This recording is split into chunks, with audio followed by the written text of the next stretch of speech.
The Board of Curators met last week and made some major announcements that would affect campus life. Thank you for joining us. I'm Ezra Woods. And I'm Marissa Leggio. I hope you guys enjoyed your Labor Day weekend. This past Wednesday, the University System Board of Curators assembled at UMKC. In the meeting, the board unanimously decided to cut 10 days of paid time off for over 13,000 UM System employees.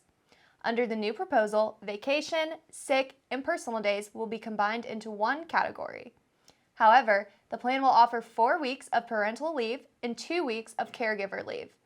Both types of leave will be paid. The plan will take effect in 2024. The Board of Curators also approved an enormous project that will expand Boca campus in many ways. One of the biggest future additions will be a tribute area for Divine Nine, a group of historical Black Greek life organizations. The tribute will be located near Newcomb Hall. The university also plans to revamp the quad. The project will take a significant amount of time to develop, according to Chancellor Mali Agrawal. Over the last week, Queen Elizabeth II passed away at the age of 96. She was placed in medical care days before her passing. As a part of the United Kingdom operation, the London Bridge is down, the country will go through multiple days of grieving, which will end on September 19th when the Queen is laid to rest. The university newspaper officially went through major changes in the last couple of months. The editor-in-chief, Brianne Blankenship, made the decision to change the name from UNews to RooNews. She also decided to officially print the newspaper for the first time in 3 years. These changes signal a new legacy for RooNews. We can't wait to see what she has in store. It's Sisterhood Week for Panhellenic Life. The theme is What Panhellenic Means to Me. Events will occur every day this week, Monday through Friday. Head to their Instagram at UMKC Panhellenic for up-to-date information about this week's events. Banned Book Week is an annual conversation that happens from September 18th to the 22nd.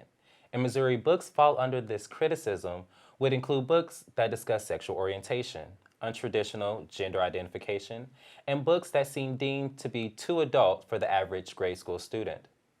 Now let's get into the Den with Jackson Ogden for sports.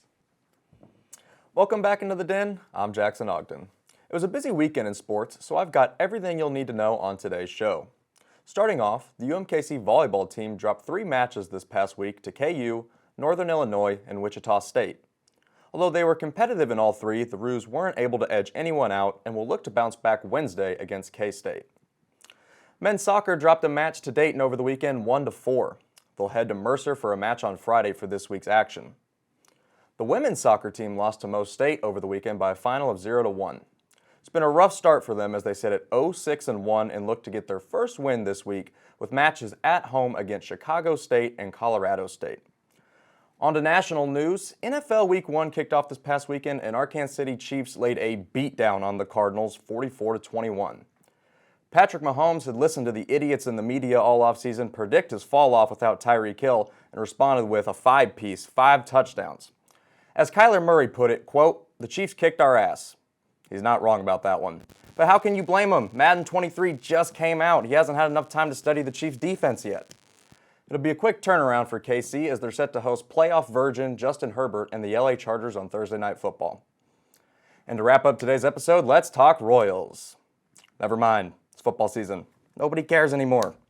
Well, that's all I've got for you this week. Let's go ahead and toss it to Joshua Cunningham and Afnan Hussain with today's A&E. Welcome to Book to Screen Review. I'm Afnan Hussain, and today I will be comparing the book Where the Crawdads Sing to the film adaptation. Where the Crawdads Sing is a 2018 coming-of-age murder mystery novel by American author Delia Owens. The story follows 2 timelines that slowly intertwine. The first timeline describes the life and adventures of a young girl named Kaya as she grows up isolated in the marshes of North Carolina.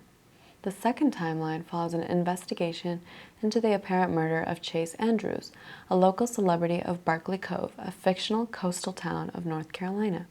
This book had a little bit of everything: a likable main character who pulls at your heartstrings, murder mystery, atmosphere, drama, coming of age, and romance. There is also police investigation and courtroom drama along with twists and turns that I did not see coming. I give this book a 4 out of 5-star rating. The book is beautifully written and contains poetry and vivid descriptions of the marsh.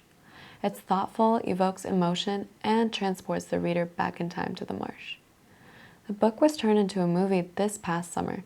The cast includes, but is not limited to, Daisy Jessica Edgar Jones, Taylor John Smith, and Harris Dickinson.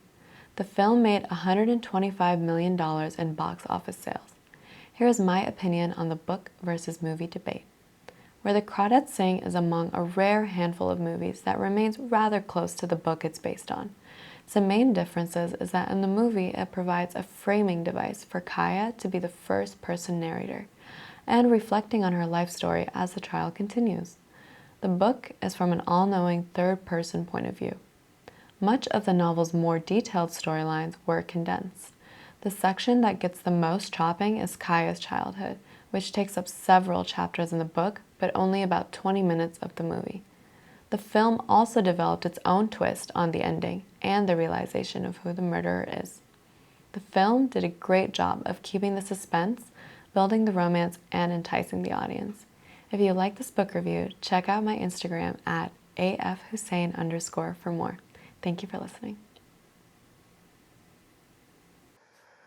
What's up, guys? We're back with A&E, and I'm here to discuss my favorite artist ever, by far, Michael Jackson. Now, I'm not gonna be talking about like who Michael Jackson is, all that stuff. I'm gonna be talking about the top 5 songs, underrated songs. Okay, and you're gonna hate me for this first one that I'm gonna put, but this is number 5, okay? And it's Man in the Mirror. I know. How is Man in the Mirror underrated? It's just too good of a song to not be underrated. It doesn't matter how many people listen to it. It's a banger. It has to be on here, okay?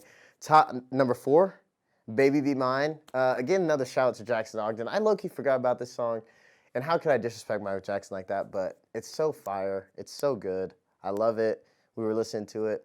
It was so good. Number 3, now this one is really underrated, okay? It's called In the Closet. Now, not all these songs are like my favorite songs ever, but this song, when it comes on, you just kind of have to dance. It's a vibe. Like, it's very different from most Michael Jackson stuff, but it's very underrated. I would tell you to go listen to it. I think that's probably the most underrated song on here. Number 2, I Like, in parentheses, and then The Way You Love Me. And that song, this one, and then the first song that I'm about to say after this, probably my favorite Michael Jackson songs ever. I Like the Way You Love Me, just the vibe. I just feel happy when I listen to it, Like, it's just a good vibe. Michael Jackson in his R&B bag. A lot of y'all didn't know he had it, but he does, and it's fire. And then number 1 is Heaven Can Wait. It's such a good song. You just hear him, he's just like, dang, I don't want to leave my baby. Like, if I die, like, I'm coming back. Heaven can wait, I mean? It's fire. He's in his bag. He's just singing his heart out, I feel like I have a wife or something that I can't leave when I'm listening to the song. It's just a banger, okay? And so, that's all I really have. Again, I'll list them off. Man in the Mirror, I know y'all have listened to that. Baby Be Mine, In the Closet, I Like the Way You Love Me, and Heaven Can Wait. And I know you probably haven't heard most of those. I'm a big Michael Jackson guy. As I said, #1 artist of all time. So I would tell you guys to please listen to this, expand your horizon on Michael Jackson. And that is all the time I have for today on Arts and Entertainment. Make sure you subscribe to RooTV and also follow me on Instagram at mr.cunning123. Thank you. Thanks for joining us this week. Be sure to subscribe to our YouTube channel at RooTV and follow us on Instagram at RooTV UMKC. And check out RooTV and Roo News for campus and KC Metro news. We will see you next week.